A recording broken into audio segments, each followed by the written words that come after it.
Assalamualaikum warahmatullahi wabarakatuh.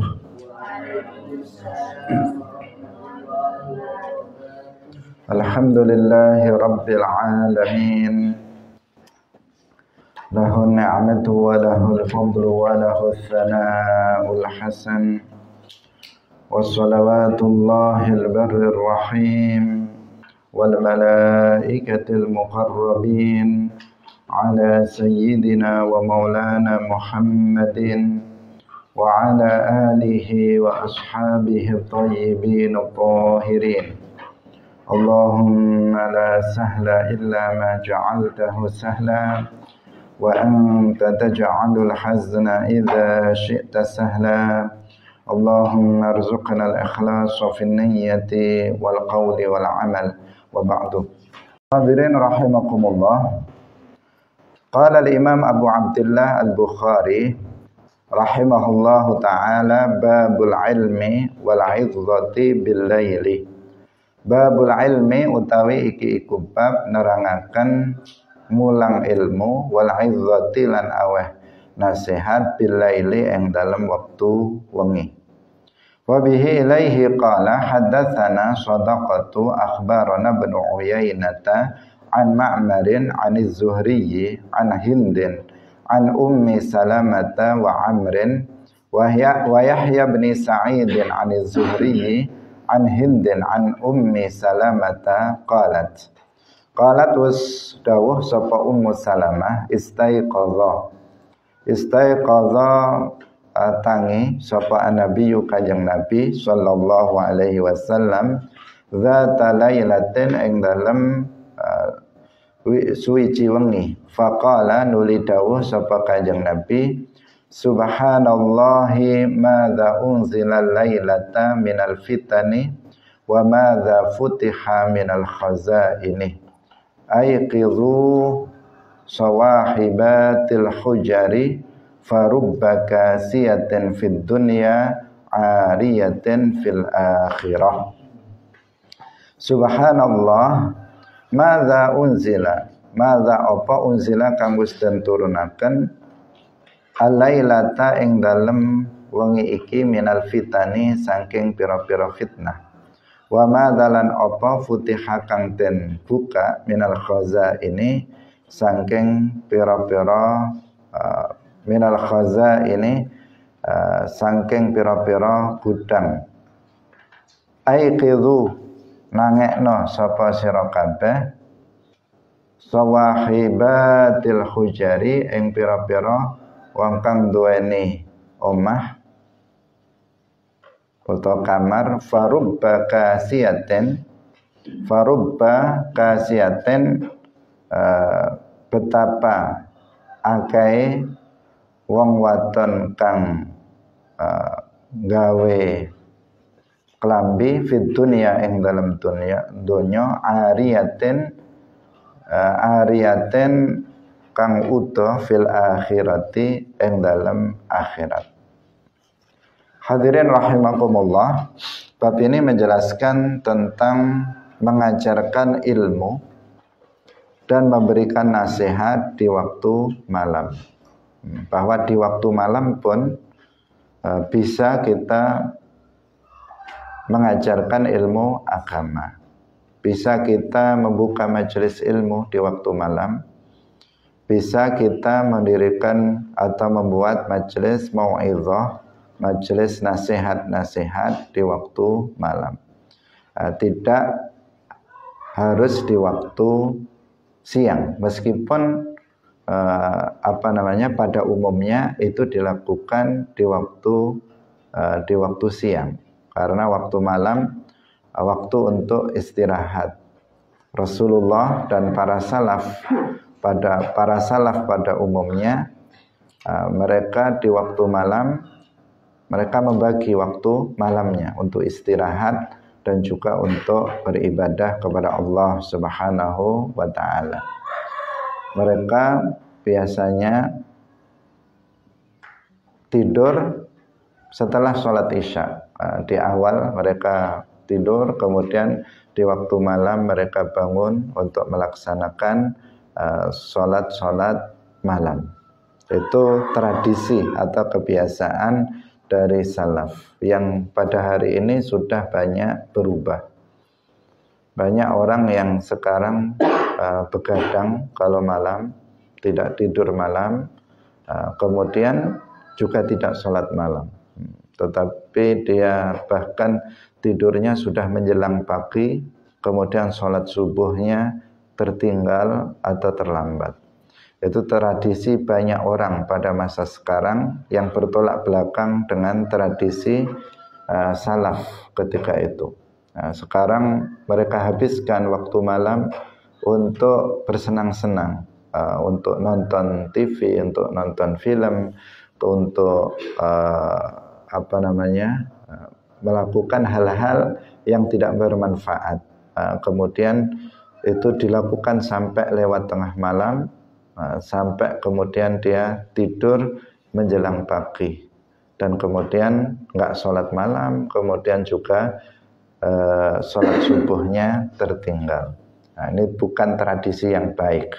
Yang kita hendaknya kalau tidak ada kegiatan yang bermanfaat, maka segera kita untuk tidur. Kecuali apabila kita ada kegiatan-kegiatan yang bermanfaat seperti mengajarkan ilmu.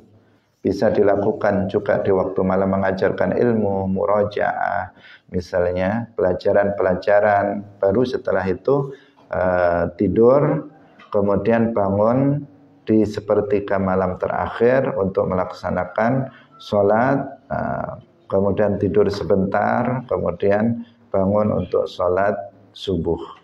Nanti akan ada dalam pembahasan hadis yang akan disebut kemudian dan dalam bab berikutnya.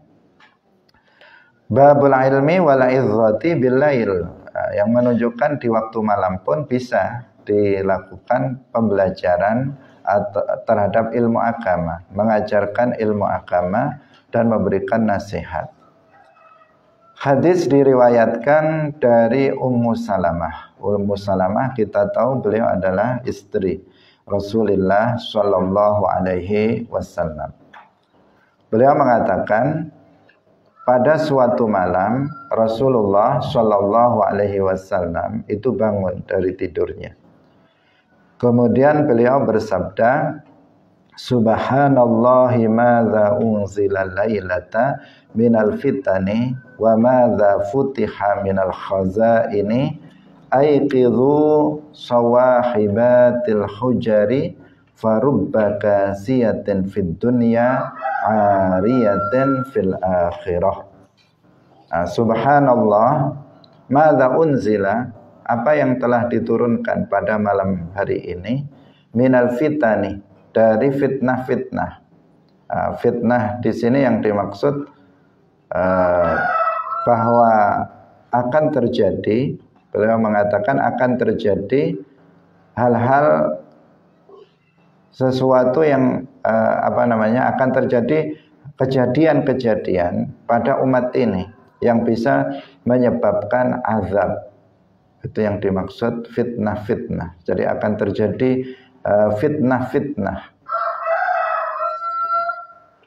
Artinya akan terjadi hal-hal sesuatu yang akan terjadi sesuatu di umat ini, sebuah kejadian yang menyebabkan menyebabkan mereka itu diazab nanti di akhirat. Itu yang dimaksud dengan fitan, jamak dari fitnah di sini. Dan terjadi, dan apa yang disampaikan oleh Nabi ini kemudian terjadi betulan. Apa yang beliau kabarkan pada malam itu tentang akan terjadinya fitnah di tengah-tengah umat Islam itu terjadi. Karena di kemudian hari terjadi banyak pertumpahan darah di antara umat Islam sendiri, peperangan di antara umat Islam sendiri. Juga terjadinya banyak kekufuran dan kemaksiatan di tengah-tengah umat Islam. Itu yang dimaksud dengan fitan, yang menyebabkan azab. Wa madza futiha minal khazain, dan akan dibuka minal khazain. Khazain Di situ artinya kalau dari asal maknanya itu kan apa, gudang harta. Artinya gudang harta. Yang dimaksud di sini adalah gudang harta dari negara-negara kafir yang ditundukkan oleh umat Islam, sehingga dengan yaitu dengan adanya penaklukan bahwa umat Islam itu nanti akan menaklukkan daerah-daerah orang-orang kafir, negara-negara kafir, yang dengan sebab itu kemudian umat Islam mendapatkan harta. Dengan sebab itu umat Islam kemudian mendapatkan kekayaan dan harta. Misalnya menaklukkan Rum, menaklukkan Kisra dan lainnya, yang dari situ kemudian umat Islam mendapatkan kekayaan, mendapatkan harta dari penaklukan terhadap negara-negara tersebut.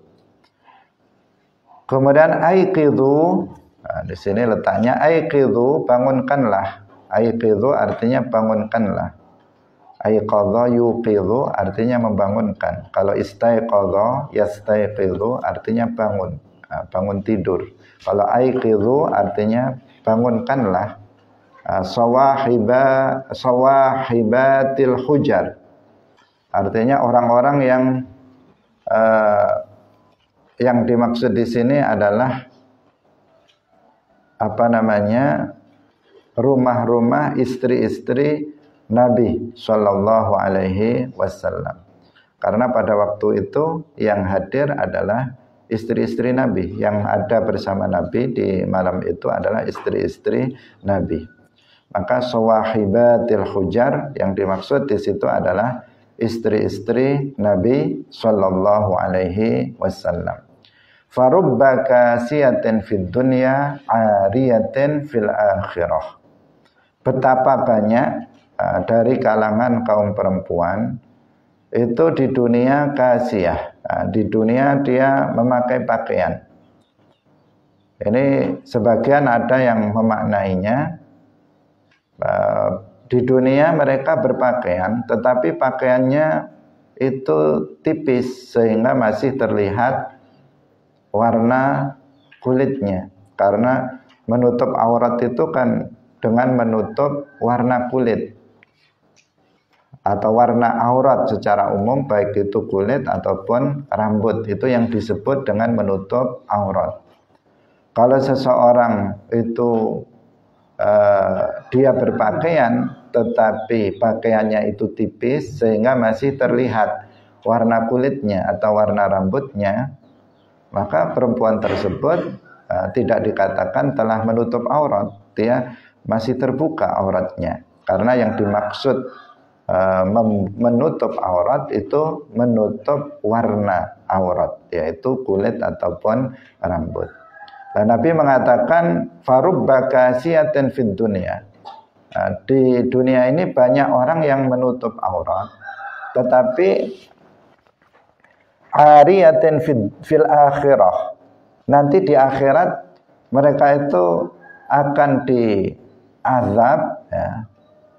Mereka itu akan dibalas dengan siksaan berupa mereka akan telanjang di akhirat nanti. Kenapa? Karena di dunianya dia berpakaiannya itu tidak menutup aurat karena tipisnya pakaian sehingga terlihat warna auratnya. Itu sebagian penafsiran seperti itu. Ada juga sebagian ulama yang memaknainya bahwa yang dimaksud dengan kasiyat di sini bahwa mereka itu di dunia ini mereka memakai pakaian-pakaian yang mewah. Jadi di dunia mereka memakai pakaian-pakaian yang mewah dengan tujuan untuk kesombongan. Kesombongan. Kaum perempuan banyak yang memakai pakaian-pakaian mewah yang dengan tujuan untuk sombong, sehingga nanti di akhirat mereka akan dibalas perbuatan seperti itu dengan ariyatin fil akhirah. Mereka telanjang di akhirat nanti. Itu sebagai balasannya. Nah, itu ada dua penjelasan tentang maksud sabda Nabi farubba kasiyatin fid dunya ariyatin fil akhirah. Karena itu tidak seyogyanya kita ini berpakaian, baik laki-laki maupun perempuan, dengan tujuan berpakaian mewah dengan tujuan untuk kesombongan. Tidak selayaknya seperti itu.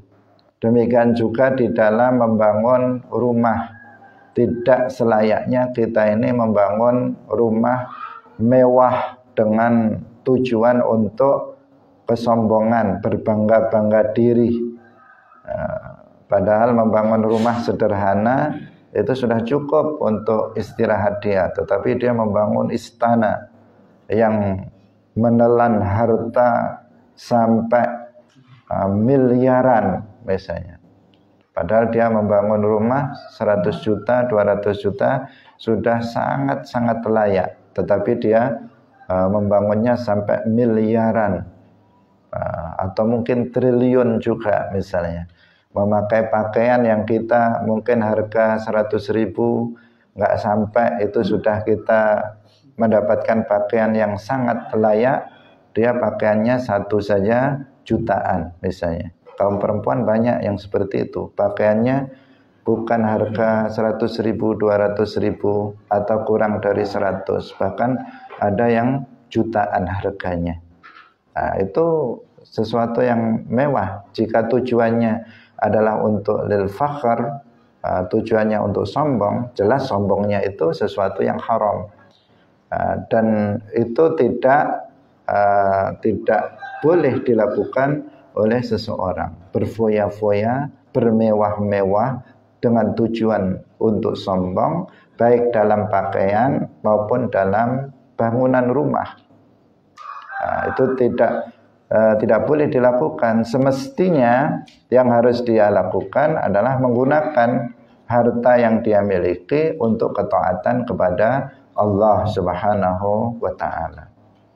Coba diperhatikan, kalau misalnya dia beli pakaian 1 juta harganya, padahal dia bisa beli pakaian layak 200.000, kan masih 800.000 itu. Kalau misalnya 800.000 itu digunakan untuk membantu dakwah Islam, digunakan untuk bersedekah kepada fakir miskin, menyantuni anak yatim, betapa banyaknya kebaikan yang bisa dia lakukan, bentuk ketaatan untuk kebaikan dia nanti di akhirat.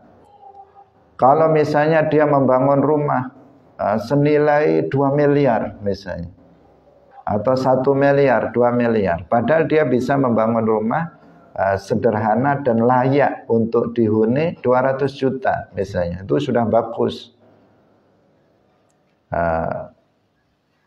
Tetapi dia membelinya 1 miliar. Itu berapa? Kalau misalnya 1 miliar dikurangi 200, 800 juta. Itu bisa untuk membangun musola 10, atau bisa untuk membangun asrama santri sekian banyak. Itu bisa. Tetapi hanya untuk kepentingan pribadi yang kadang yang menghuninya hanya dia dengan suaminya saja, atau dia dengan suami dan anaknya saja, atau kadang dia sendiri yang menempati rumah itu, tetapi rumahnya harganya itu miliaran. Nah, itu tidak selayaknya dilakukan oleh orang yang pintar, oleh orang yang cerdas, yang memikirkan akhirat. Nah, semestinya harta yang dimiliki oleh seseorang itu dipergunakan untuk ketaatan kepada Allah. Tetapi sangat jarang orang yang melakukan hal yang seperti itu. Padahal rumah yang dia bangun semewah apapun, kalau dia mati maka dia akan tinggalkan. Bisa jadi rumah itu kemudian akan dinikmati oleh orang-orang yang dia tidak cintai ketika di dunia, atau bisa jadi rumah tersebut kemudian akan dibuat rebutan oleh ahli warisnya, tidak bermanfaat untuk akhirat dia. Pakaian mewah yang dia pakai, mungkin anaknya sudah nggak mau lagi pakai pakaian itu karena takut pakaiannya orangnya sudah mati yang pakai misalnya. Dan seterusnya. Jadi orang yang cerdas, dia yang berpikir tentang akhiratnya yang abadi, dia manfaatkan harta yang dia miliki bukan untuk bermewah-mewah, tetapi untuk kepentingan ketaatan kepada Allah. Di sini farubba kasiyatin fid dunya ariyatin fil akhirah. Sebagian menafsirinya, ada sebagian orang yang dia berpakaian, kayaknya berpakaian, tetapi nggak menutup aurat saking tipisnya, sehingga warna kulit dan warna rambutnya terlihat. Maka perempuan seperti itu nanti di akhirat itu diazab di akhirat, dalam wujud nanti ariyah fil akhirah, dia telanjang di akhirat nanti, tidak berpakaian. Kemudian yang kedua, seseorang yang berpakaian mewah di dunia ini, seorang perempuan dia berpakaian mewah, kemudian dengan tujuan untuk sombong, sehingga nanti di akhirat dia akan dibalas, diazab oleh Allah dengan bentuk dia telanjang di akhirat, karena dia sudah bermewah-mewah di dunia pakaiannya, nanti di akhirat dia tidak berpakaian. Itu penafsiran para ulama tentang sabda Nabi farubba kasiyatin fid dunya ariyatin fil akhirah.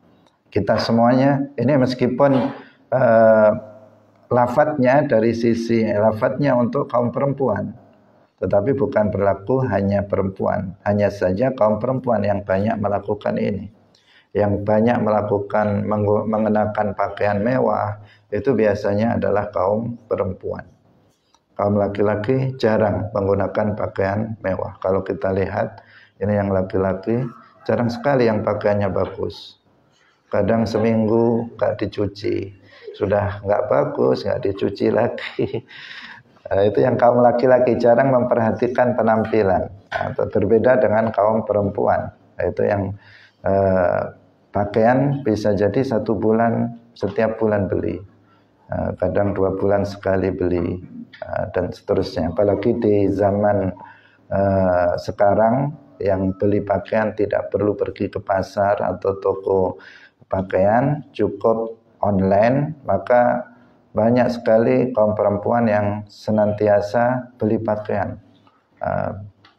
Kalau dulu kita, kalau perempuan sederhana, setahun sekali atau setahun 2 kali, setahun sekali atau setahun 2 kali, setiap hari raya saja beli pakaian. Tetapi perempuan zaman sekarang banyak di antara mereka yang menumpuk-numpuk pakaian di lemarinya, tertumpuk-tumpuk sampai tidak terpakai karena saking banyaknya.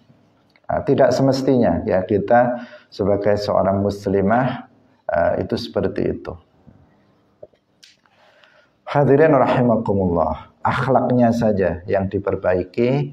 Pakaian sederhana, tetapi jika akhlaknya baik, akhlaknya bagus, tentu akan lebih menarik dibandingkan akhlaknya jelek, pakaiannya bagus, cantik, tetapi akhlaknya bobrok, maka itu juga tidak menarik. Hadirin rahimakumullah, babus samari fil ilmi.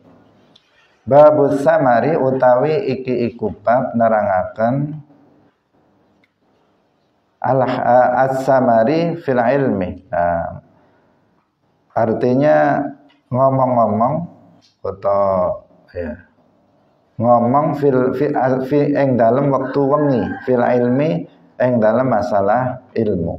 Jadi berbicara tentang ilmu di waktu malam, itu maksudnya. Babus samari fil ilmi, Bab menjelaskan tentang berbincang-bincang tentang ilmu di waktu malam.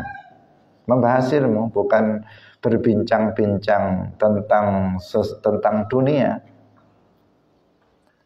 Kebanyakan kita, terutama kaum laki-laki, sekarang ganti kaum laki-laki, itu kebanyakan kalau malam kan begadang, ngopi sambil rokokan, ngobrol ke sana kemari, nggak jelas yang diomongkan itu apa, nggak jelas yang diobrolkan apa. Ini sesuatu hal yang tidak baik. Tapi bagaimana jika seseorang misalnya di waktu malam dia ngobrol-ngobrol tentang ilmu agama? Ini diperbolehkan, yang nanti akan kita baca hadisnya. Wa bihi ilaihi qala haddatsana Sa'id bin Ufair qala haddatsani Laitsu qala haddatsani Abdurrahman bin Khalid an Ibn Shihab an Salimin wa Abi Bakr bin Sulaiman bin Abi Hathmata anna Abdullah bin Umar qala shalla wa salat bina kelawan kita sapa nabiyyu kanjeng Nabi sallallahu alaihi wasallam ala isya'a ing salat isya fi akhiri hayatihi ing dalam akhir sugenge kanjeng Nabi. Falamma sallama mongko tatkalane uluk salam sapa kanjeng Nabi qama jumeneng sapa kanjeng Nabi. Faqala nuli dawuh sapa kanjeng Nabi araaitakum ana ta ningali sapa sira ana ta ningali sapa sira ing sira kabeh lailatakum ing dalem wengi sira kabeh hadhihi ya iki fa inna ra'sa mi'ati sanatin mongko sak temene awale 100 tahun minha saking hadhihi lailah la yabqa ora tetep mimman saking wong huwa kang utaiman iku ala zahril ardi ing atase punggunge bumi sapa ahadun wong suwiji. Hadis diriwayatkan oleh Abdullah ibn Umar. Beliau berkata, Rasulullah Shallallahu Alaihi Wasallam itu sholat bersama kami, sholat isya. Rasulullah sholat isya bersama kami pada akhir hidup beliau. Maksudnya di sini adalah 1 bulan sebelum wafatnya Nabi. Jadi qabla wafatihi bisyahrin, 1 bulan sebelum wafatnya Nabi. Jadi Abdullah ibnu Umar mengatakan Nabi Shallallahu Alaihi Wasallam itu sholat isya bersama kami 1 bulan sebelum wafat beliau. Falamma sallama, setelah beliau itu uluk salam sebagai tanda berakhirnya sholat isya, kemudian beliau berdiri. Beliau berdiri mengatakan, ara'aitakum lailatakum hadhihi. Apakah kalian itu tahu tentang malam ini? Apakah kalian tahu tentang malam ini? Itu maksudnya. Kemudian mereka menjawab, tetapi tidak disebut di sini, dibuang jawabnya. Maksudnya para sahabat itu menjawab bala. Iya wahai Rasulullah, kami tahu tentang malam ini. Fa inna ra'sa mi'ati sanatin minha la yabqa mimman huwa ala zahril ardi ahadun. Sesungguhnya awal dari 100 tahun dari malam ini itu tidak akan ada seorang pun yang hidup di atas muka bumi ini. Artinya begini, jadi orang yang malam ini itu hidup, orang yang malam ini itu hidup, itu umurnya tidak akan sampai 100 tahun. Semuanya sudah mati dengan berakhirnya 100 tahun dari malam ini. Itu salah satu kabar yang dikhabarkan oleh Nabi Shallallahu Alaihi Wasallam. Dan kabar ini berdasarkan wahyu dan pasti benar. Dan terjadi apa yang disampaikan oleh Rasulullah Shallallahu Alaihi Wasallam. Jadi mulai malam itu, jadi hitungannya sejak malam itu, malam sebulan sebelum wafatnya Nabi. Setelah itu dari hitungan itu sampai 100 tahun, maka semua orang yang hidup di malam itu nggak akan hidup lebih dari 100 tahun. Semuanya akan mati, semuanya akan sudah mati sebelum berakhirnya masa 100 tahun. Itu khabar dari Rasulullah Shallallahu Alaihi Wasallam. Tetapi di sini dikatakan ala dhahril ardi, yaitu orang-orang yang hidup di muka bumi. Sedangkan karena akan muncul pertanyaan, tapi malaikat Khadir masih hidup, Nabi Khadir masih hidup? Iya, masih hidup, karena beliau itu bukan hidup ala dhahril ardi, tetapi beliau hidup di atas, atau beliau hidup di laut. Beliau hidup di fil bahar, di lautan, sehingga tidak masuk dalam hadis ini, karena Nabi mengatakan la yabqa mimman huwa ala dhahril ardi ahadun. Maka berarti Khadir tidak masuk dalam hadis Nabi, dan beliau memang masih hidup bahkan sampai sekarang menurut sebagian pendapat, meskipun ada juga pendapat yang mengatakan Nabi Khadir sudah wafat. Tetapi sebagian ulama yang lain mengatakan Nabi Khadir sampai sekarang itu masih hidup. Dan ini tidak bertentangan dengan hadis Rasulullah Shallallahu Alaihi Wasallam ini. Nabi Isa alaihissalam juga masih hidup, tetapi juga tidak bertentangan dengan hadis ini, karena Nabi mengatakan ala dhahril ardi, yang hidup di atas muka bumi. Sementara Nabi Isa alaihissalam, beliau hidup di atas langit kedua. Maka berarti tidak bertentangan dengan hadis ini.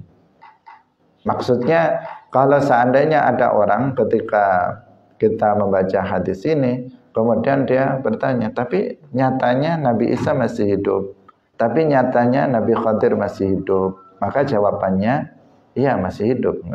Dan itu nggak bertentangan dengan hadis ini. Karena yang dimaksud Nabi telah wafat 100 tahun setelah malam itu adalah orang yang hidup di muka bumi. Bukan orang yang hidup di lautan, juga bukan orang yang hidup di langit. Karena Nabi Isa yang hidup di langit masih hidup. Para malaikat yang hidup di langit juga mereka semuanya masih hidup, bahkan sampai sekarang. Nah, bisa difahami?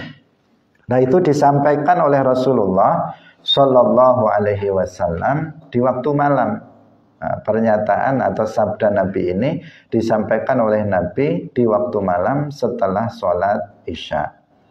Nah, ini sehingga dimasukkan oleh Al-Imam Al-Bukhari rahimahullahu ta'ala dalam bab Babus Samari fil ilmi, yaitu berbincang tentang ilmu di waktu malam. Kita lanjutkan kembali. Wabihi ilaihi qala haddatsana Adam. Qala haddatsana Syu'batu qala haddatsana Al-Hakam qala sami'tu Sa'id bin Jubair an Ibn Abbas annahu qala bittu fi baiti khalati.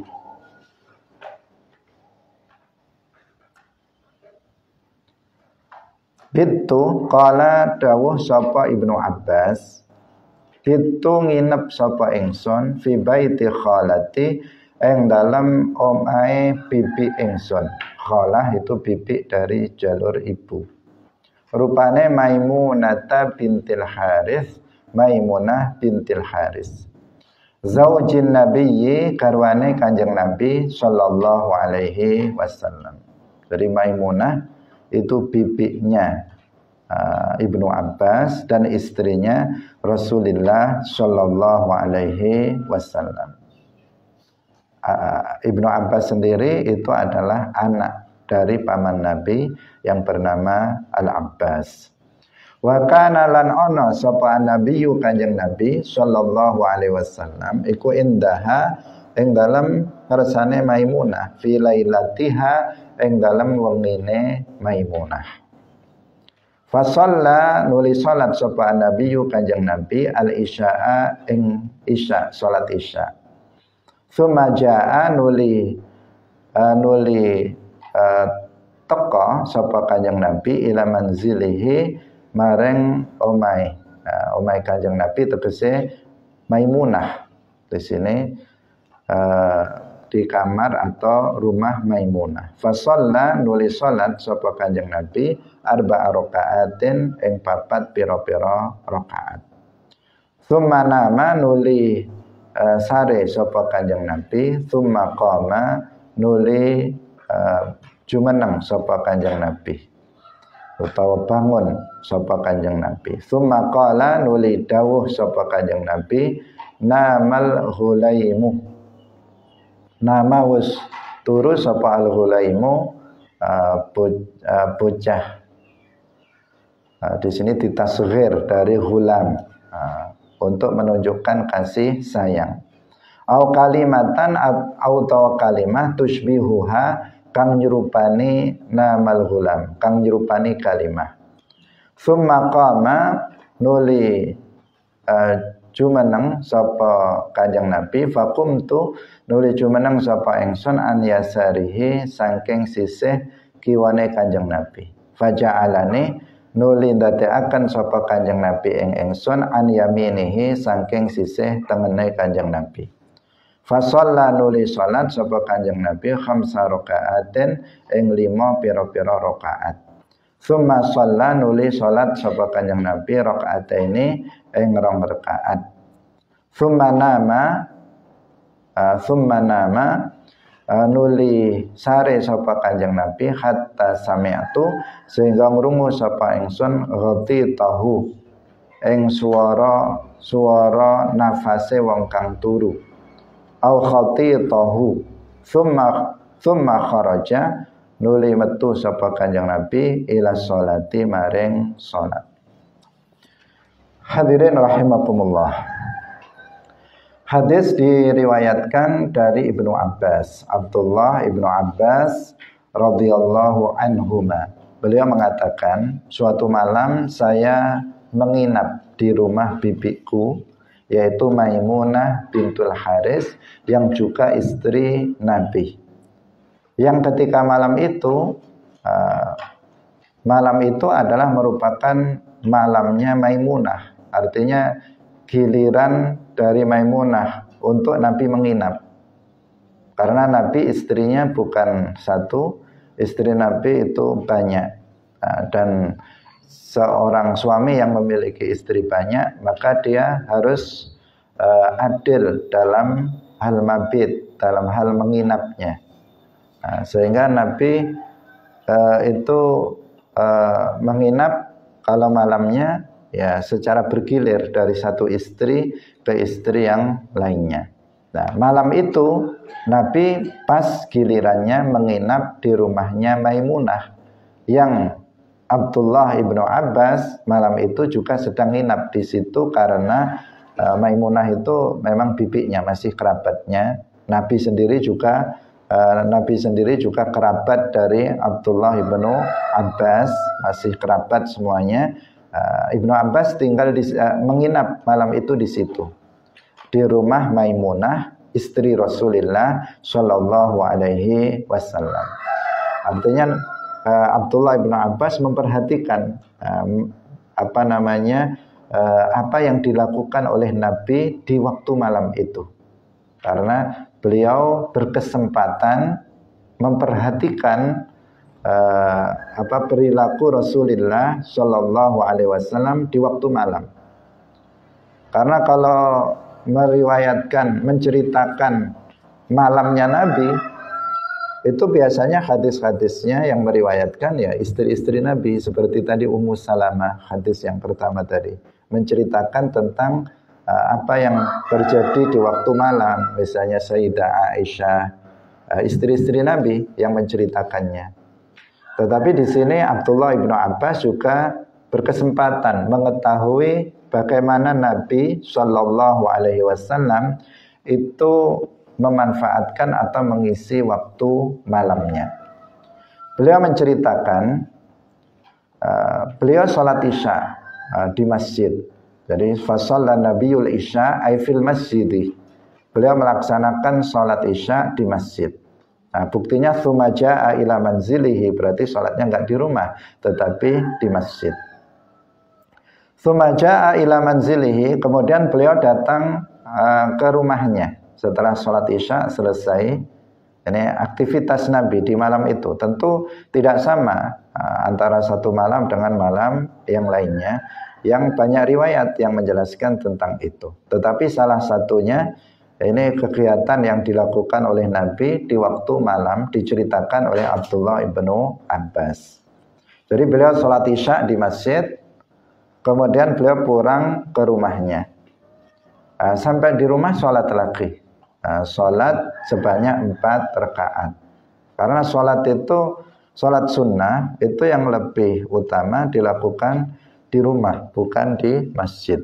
Kalau sholat wajib dilakukan secara berjamaah itu di masjid, kalau sholat wajib. Tetapi kalau sholat sunnah itu dianjurkan untuk dilakukan di rumah. Misalnya sholat qabliyah, sholat ba'diyah, maka sebelum pergi ke masjid sholat dulu 2 rakaat di rumah atau 4 rakaat, kemudian pulang, kemudian pergi ke masjid dan melaksanakan sholat wajib secara berjamaah. Nanti pulang sholat ba'diyah di rumah. Itu dianjurkan seperti itu. Tapi biasanya kalau kita malah malas, kalau sudah sampai rumah sudah malas untuk sholat. Sehingga sholat qabliyah dan ba'diyah dilakukan di masjid juga tidak apa-apa, tidak apa-apa. Ini hanya yang lebih utama, sholat sunnah itu dilakukan di rumah, bukan di masjid. Jika dilakukan di masjid juga tidak apa-apa. Nah, di sini diceritakan Nabi pulang ke rumah setelah sholat isya, kemudian pulang ke rumah, kemudian sholat 4 rakaat di rumah. Artinya ya sholat ba'diyah isya beliau melakukan di rumah. Kemudian 4 rakaat. Kemudian beliau tidur. Kemudian beliau tidur setelah sholat 4 rakaat, kemudian tidur. Ini Abdullah bin Abbas memperhatikan Rasulullah untuk belajar kepada Rasulullah Shallallahu Alaihi Wasallam untuk diteladani. Tsumma qama, kemudian beliau itu bangun. Bangun setelah beliau tidur, kemudian beliau bangun, kemudian beliau bersabda, namal ghulaimu au kalimatan tushbihuha. Itu di sini Ibnu Abbas ketika itu masih kecil. Ibnu Abbas itu masih kecil, masih remaja, belum dewasa atau belum menjadi orang tua, masih ghulam ya. Jadi beliau mengatakan namal ghulaimu. Si ghulam itu menunjukkan kasih sayang. Jadi ditasghir, seseorang mentasghir nama seseorang atau mentasghir sebuah panggilan atau istilah, itu ada kalanya untuk menunjukkan kasih sayang dan cinta, dan ada kalanya untuk menunjukkan celaan atau hinaan. Itu tasghir. Makanya kita pelajari mentasghir nama Nabi itu nggak boleh. Mentasghir nama Nabi itu tidak boleh. Jika tujuannya untuk menghina, maka itu kekufuran.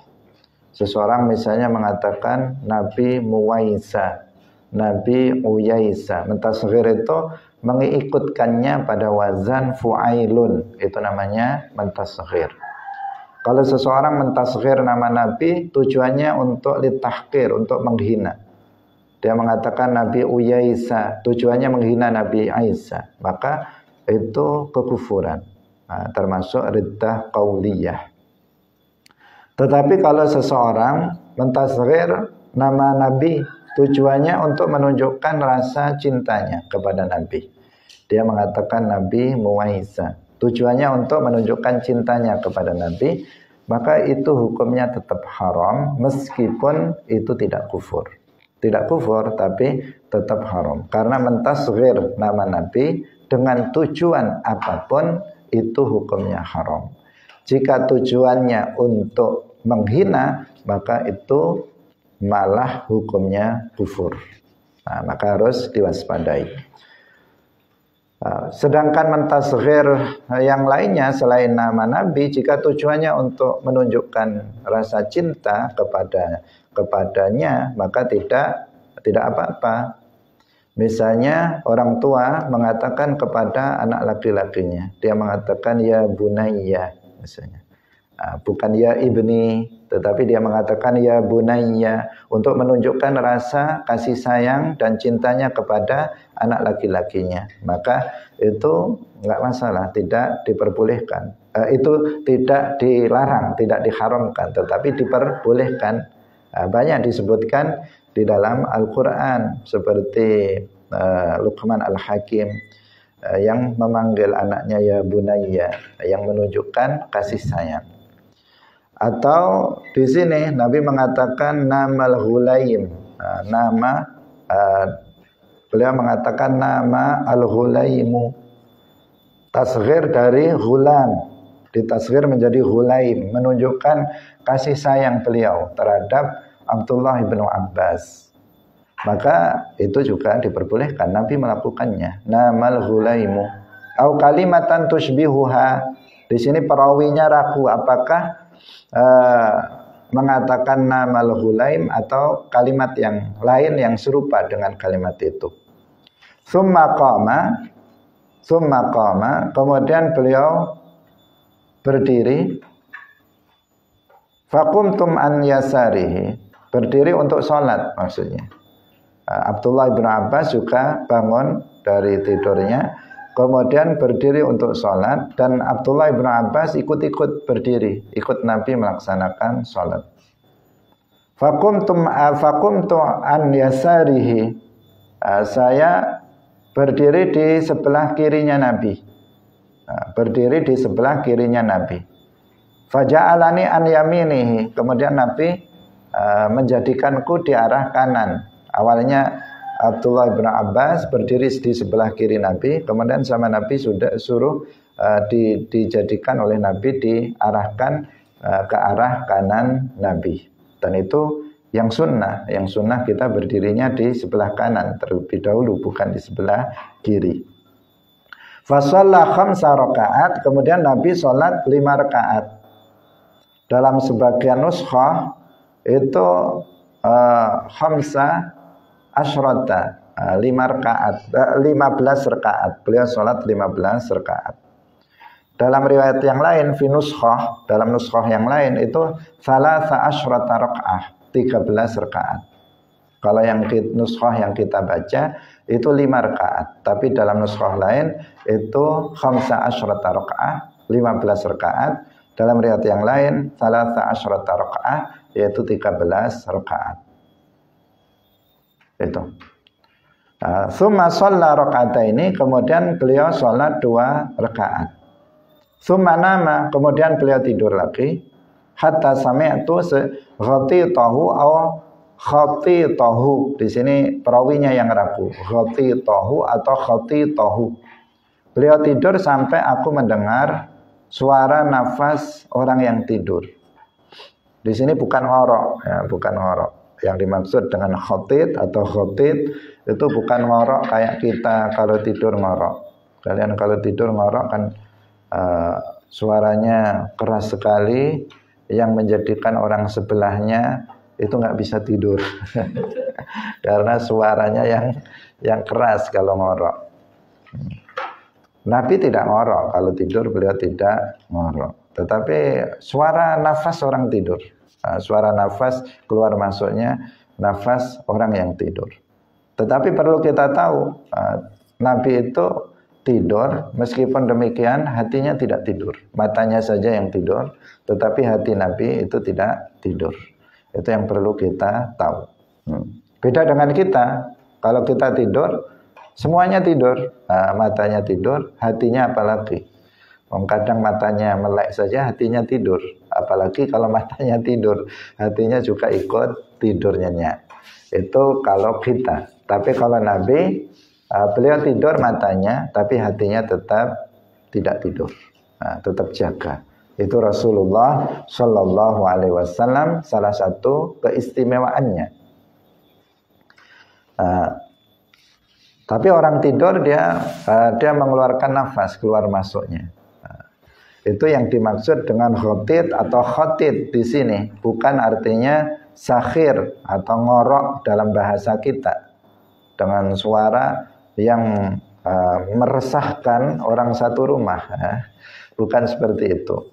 Tapi tidak disifati dengan sifat seperti itu. Tsumma kharaja ila shalah, kemudian beliau itu keluar dari rumah pergi ke masjid untuk melaksanakan sholat tanpa wudhu, Kenapa? Karena tidurnya Nabi itu tidak membatalkan wudhu. Beda dengan kita. Kenapa? Tadi itu kita jelaskan, Nabi tidur matanya, tetapi hatinya itu tidak tidur. Sehingga tidurnya Nabi itu layang kudul wudhu, tidak membatalkan wudhu. Beda kalau kita tidur, kecuali kalau tidur dengan duduk, dengan menetapkan tempat duduknya pada tempat duduknya, sehingga tidak memungkinkan keluarnya angin, maka itu tidak membatalkan wudhu. Tapi kalau tidurnya miring, tidurnya terlentang, maka itu membatalkan wudhu. Apalagi tengkurap, maka itu membatalkan wudhu. Tapi kalau tidurnya Nabi, meskipun miring, itu tidak membatalkan wudhu. Karena tadi Nabi itu tidur hanya matanya saja, sedangkan hatinya itu beliau tidak tidur. Sehingga beliau habis bangun dari tidur langsung pergi untuk sholat, pergi ke masjid untuk sholat. Hadirin rahimakumullah. Jadi beliau itu malamnya seperti itu. Beliau pulang dari masjid, dari sholat, kemudian beliau sholat lagi di rumah, sholat 4 rakaat di rumah, kemudian beliau tidur, kemudian di waktu malam beliau bangun lagi sholat, kemudian beliau tidur sebentar, kemudian beliau pergi untuk sholat ke masjid, sholat subuh.